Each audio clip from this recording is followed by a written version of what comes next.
You walk onto a plane, ready to visit a country you've always wanted to see. In the seat next to you, there is a woman wearing a black headscarf. Do you get off? Many people would. This is the result of Islamophobia, the fear or hatred of Muslims and Islam as a whole. Islamophobia is often caused by misinformation. For instance, many people think Muslims are barbaric terrorists. One thing that has led people to believe this is the hijacking of planes that destroyed the Twin Towers. There has always been hatred towards Muslims in America, but after 9/11 it got worse. Muslims were harassed, hurt, rejected from jobs, searched in airports, and in some cases killed. Many people assume that since there was a terrorist attack by a group of Muslim extremists over 10 years ago, all Muslims are terrorists.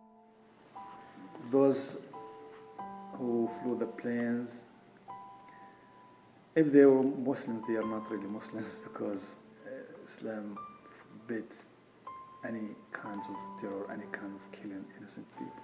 The only time a Muslim can kill is if you are being, your life is being threatened.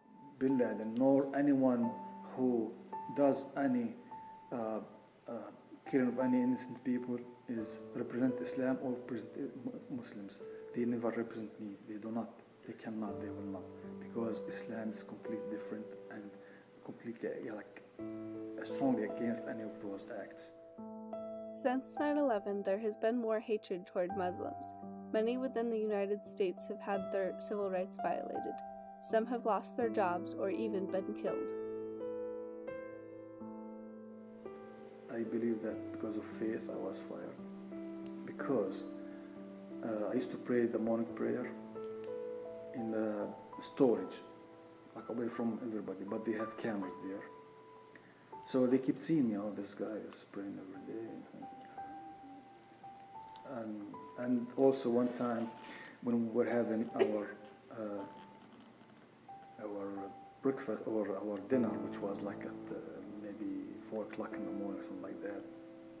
We're sitting together, and one of the supervisors said, "Oh, did you hear about that guy in New Hampshire?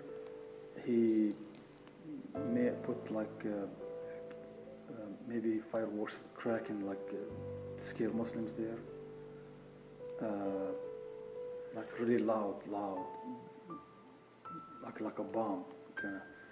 And his comment was, I thought it was funny. I said, "Yeah, funny. A baseball on his head would be funny too."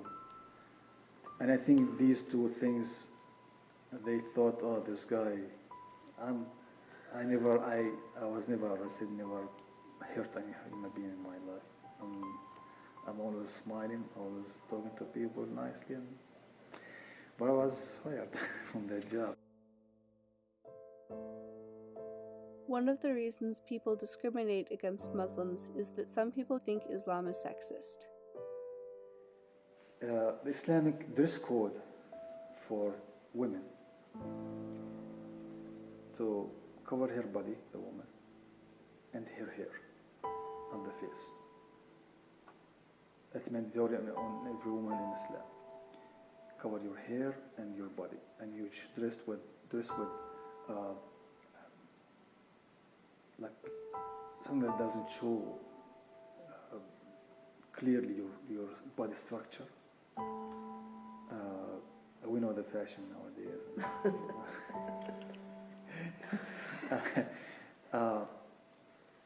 Or basically, women shouldn't be a sexual object. You know, men should cover too. It's not like only women. So the head cover is mandatory on Muslim women. And we all the time hear people and also the media talking about, look, this oppression, like oppression. Oh, really? How come you never talk about nuns wearing headscarf? You don't mention that, right? Look at every nun; she would have headscarf, and every painting you see of Mary, the mother of Jesus, headscarf, right? What's up with that? But also, it's a cultural thing. Like in Afghanistan, for instance, it's like cultural, like mandatory, like to cover their face, like, and they have like mesh kind of thing, so they can see through. It's not mandatory in Islam to wear that. Of course, if you want to wear it, that's fine. I'm not gonna say no, you cannot wear it.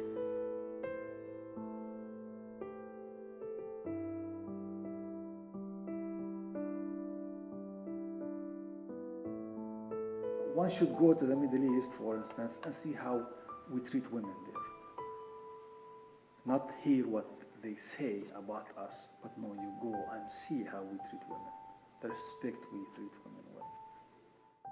TV ads, posters, radio, and newspapers are driving people's fear of Islam. The reality is that since the 9/11 terrorist attacks that killed nearly 3,000 people, other extremist groups have committed acts of terror out of hate towards other groups and religions every day. Anti-Muslim hate groups and some government representatives fuel the fear of others to get people to target Muslims. A type of mob mentality makes it easy to judge people because of their skin tone or religion. Some people, however, have taken a stand against Islamophobia.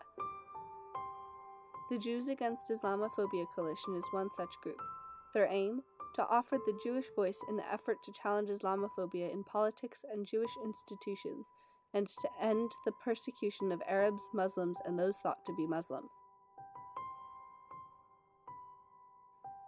Soon after the National September 11th Memorial Museum opened, the Jews Against Islamophobia Coalition protested the inclusion of anti-Arab language in its 6-minute informational video, The Rise of Al-Qaeda. JAIC consistently stands up against the persecution of Muslims and Sikhs and other South Asians mistaken for Muslims, saying, attacks on individuals because they are walking while Sikh or standing on the street while Muslim are simply unacceptable. Like the Jews Against Islamophobia Coalition, a group called Peaceful Tomorrows also takes action to end anti-Muslim persecution. Comprised of family members of those killed on 9/11, the group gets its name from the words of Martin Luther King Jr., "Wars are poor chisels for carving out peaceful tomorrows." Since 9/11, hate crimes have been committed against Muslims, and intolerant advertisements have been posted on public transportation, causing fear that all people who practice Islam are terrorists. Peaceful Tomorrows believes we have to stand together to end this type of persecution and to stop the hate crimes against Muslims. The message of this group is to not give way to fear, revenge, and hate, but to honor those who died on 9/11 by helping prevent more crimes against people of any faith. Another person who has stood up against inequality is Canadian YouTube artist Omar Al-Bak. He has produced several videos which reveal that despite the recent terror attack by Islamic extremists, most people are not at all Islamophobic, especially in Canada. He did an experiment. One of his friends dressed in traditional Arabic clothing, and Omar pretended to express prejudice against him in public, saying that no one should get on the bus his friend was about to board because he'd vomit. Al-Bak and his friends wanted to see if the other people at the bus stop would stand up for the supposed Muslim, and were pleased to see that many did, in fact, defend him. Al-Bak's efforts demonstrate that although Islamophobia is a serious problem, there is reason to believe it's on the decline, especially in places other than America. There have been many groups standing up for Muslims and Islam, and people have started having a better understanding of what Islam actually believes. So we're on our way to a more accepting world.